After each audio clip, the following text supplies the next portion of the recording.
Dans cette vidéo, on va voir comment calculer la taille d'un vecteur. Donc si on se met en deux dimensions et on prend par exemple le vecteur 4, 2, en fait ça signifie qu'on a un déplacement en x de 4 et un déplacement en y de 2. Donc notre vecteur final, ce sera ceci.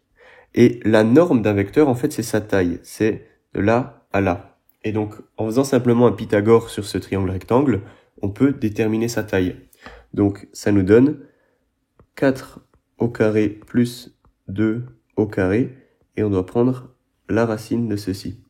Et donc là, ça nous donne la racine de 16 plus 4, donc racine de 20. Et ça, ce serait la norme de notre vecteur.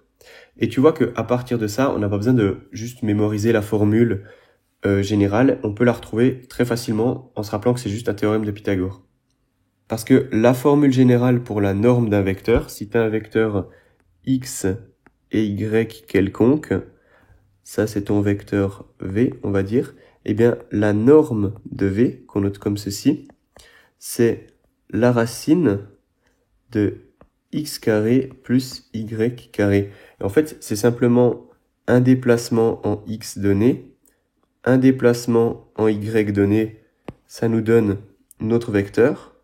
Et si on veut calculer la taille de ceci, ben on fait Pythagore avec x et y. Et c'est ça, Pythagore avec x et y. Donc elle vient de là, la formule, et tu peux facilement la retrouver sans la mémoriser par cœur.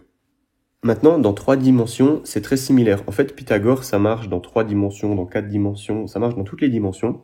Donc, si on a un vecteur qui est par exemple 1, 1, 4, ça veut dire en fait un déplacement en x comme ceci, un déplacement en y comme ceci, et un déplacement en z comme ceci. Alors, j'essaye de mettre un peu de relief. Ici, on a un angle droit, et là, on a un angle droit, et ici, le vecteur, il sort un peu du plan, ou il va dans le plan, ça dépend comment vous voyez ça, mais on a 3 déplacements. On a un déplacement x, un déplacement y et un déplacement z. Et ici, ce que signifie ce vecteur, c'est que le déplacement x là, c'est 1, le déplacement y, c'est 1 aussi, et le déplacement en z, c'est 4. Et ici, la formule, c'est exactement la même que Pythagore dans 2 dimensions, sauf qu'on doit rajouter le 4 au carré dans notre formule. Donc, rappelle-toi, dans 2 dimensions, c'était x au carré plus y au carré, et on devait prendre la racine pour trouver la norme, c'était un Pythagore.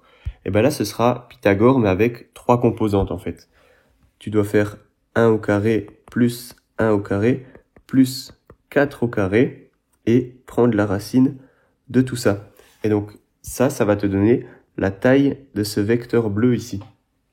Et dans ce cas-ci, ça donnerait 16 plus 2, donc racine de 18. C'est la taille de ce vecteur bleu ici.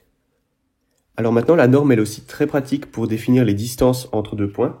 Si par exemple, on a un point A qui est 4, 2, 1, et un point B qui est 8, 1, 1, si on se demande quelle est la distance AB, donc c'est en 3 dimensions, mais ici je vais me limiter à 2 dimensions pour imager la chose, il faut juste se dire qu'on a un point A, on a un point B, et donc la distance entre les deux, ce serait cette distance-là.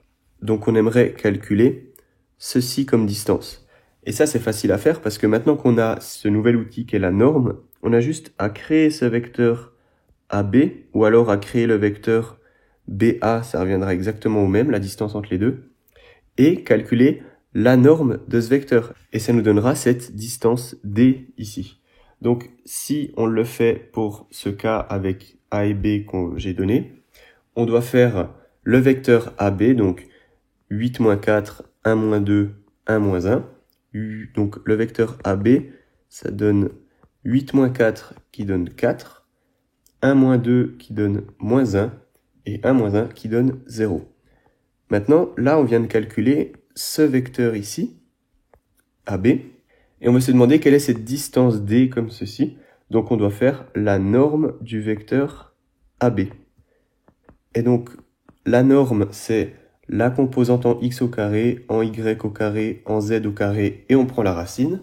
Donc, ça va nous donner 4 au carré plus moins 1 au carré plus 0 au carré, on prend la racine de tout ça, et ça nous donne la racine de 17. Donc, La distance entre A et B, c'est racine de 17 parce que c'est la norme de ce vecteur AB ici.